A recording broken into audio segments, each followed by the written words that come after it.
কুমিল্লার শচীন দেববর্মন এবং নবীনগরের ওস্তাদ আলাউদ্দিন খাঁ এই দুই কিংবদন্তি সঙ্গীতজ্ঞের পৈতৃক বাড়িতে জাদুঘর স্থাপনের উদ্যোগ নিয়েছে সংস্কৃতি বিষয়ক মন্ত্রণালয়।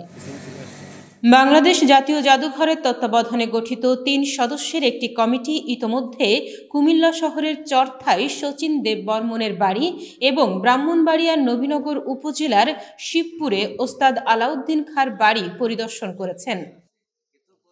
পরিদর্শনকালে কমিটির সঙ্গে স্থানীয় সাংস্কৃতিক সংগঠক, গবেষক এবং প্রশাসনের প্রতিনিধিরাও উপস্থিত ছিলেন।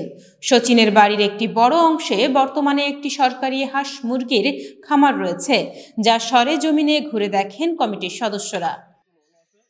শচীন দেববর্মন ১৯০৬ সালে কুমিল্লায় জন্মগ্রহণ করেন, আর সুর সম্রাট ওস্তাদ আলাউদ্দিন খাঁর জন্ম ১৮৬২ সালে নবীনগরের শিবপুরে। ২ দিনের পরিদর্শন শেষে কমিটি জাদুঘর স্থাপন নিয়ে প্রতিবেদন দাখিল করবে বলে জানিয়েছে জাতীয় জাদুঘর কর্তৃপক্ষ। 2 বছর হয়ে গেছে আমার গত